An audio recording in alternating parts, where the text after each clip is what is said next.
جوانو آؤ میں تمہیں حضرت علی کی 5 نصیحتیں نہ سناؤں۔ حضرت سیدنا علی المرتضی شیر خدا کا جب وقت آخر آیا، دنیا فانی چھوڑنے کا وقت قریب آیا، تو جاتے جاتے آپ نے اپنے بیٹے امام حسن کو 5 نصیحتیں ارشاد فرمائیں۔ امام حسن رضی اللہ تعالی عنہ کو 5 نصیحتیں ارشاد فرمائی۔ سونے کی تختی پہ لکھنے والی نصیحتیں ہیں جوانو، دل کے کانوں سے سنیے گا۔ پہلی نصیحت، کہا بیٹے ہر وقت، ہر گھڑی، ہر لمحے اپنے دل کو زندہ رکھنا، کس سے؟ اللہ کی باتیں سن سن کر۔ کہا بیٹے ہر وقت اللہ کی باتیں سنتے رہنا، اس سے دل زندہ رہے گا، مردہ نہیں ہوگا۔ اور اس دل کو حکمت سے نورانی بنانا، کس سے؟ اللہ کے نبیوں کی باتیں سن سن کے۔ اپنے دل کو طاقتور بنانا بیٹے، دنیا کو لات مار کر، دنیا کو ٹھوکر مار کر دنیا سے بے رغبت ہو جانا، اس سے دل مضبوط رہے گا، اس سے دل طاقتور رہے گا، کمزور نہیں ہوگا۔ دوسری نصیحت، کہا بیٹا موت کو ہر وقت یاد رکھنا، موت کی یاد کی لگام ہر وقت اپنے ہاتھ میں رکھنا، اور اس یاد کے ساتھ وابستہ رہنا کہ میں نے مرنا بھی ہے۔ اللہ، اس یاد کے ساتھ ہمیشہ کے لیے وابستہ رہنا، موت کی یاد کی لگام کو اپنے ہاتھ میں رکھنا، ہر وقت اپنے دل کو کہتے رہنا کہ تو نے مرنا بھی ہے، تو نے مرنا بھی ہے۔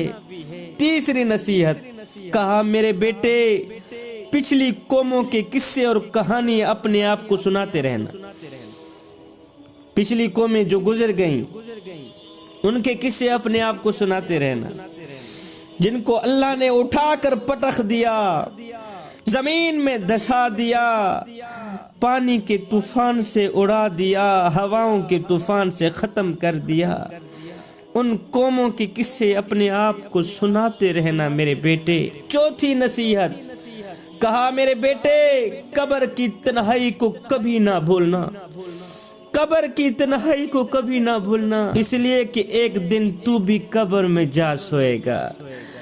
قبر کی منزل کو کبھی نہ بھولنا، اس لیے کہ قبر آخرت کی منزلوں میں سے پہلی منزل ہے۔ اگر یہاں نجات مل گئی تو بعد کے سارے مراحل آسان ہو جائیں گے، اگر یہاں نجات نہ ملی تو بیٹے بعد کے سارے مراحل دشوار ہو جائیں گے۔ قبر کی تنہائی کو کبھی نہ بھولنا۔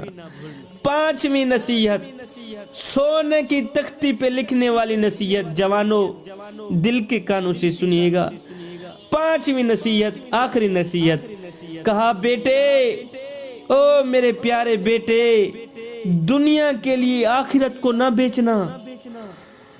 میرے بچے جب کبھی دنیا اور آخرت میں ٹکر ہو تو دنیا کو بیچ دینا، آخرت کو ہرگز نہ بیچنا۔ بیٹے اپنی دنیا کو بیچ کر آخرت خرید لینا، لیکن دنیا کے لیے آخرت کو نہ بیچنا۔ بیٹے یہ 5 نصیحتیں دے کے جا رہا ہوں، ان 5 نصیحتوں کو کبھی نہ بھولنا، کبھی نہ بھولنا۔ ان 5 نصیحتوں پہ عمل کرنا، تم پہ اللہ بھی راضی رہے گا، اس کا رسول بھی راضی رہے گا۔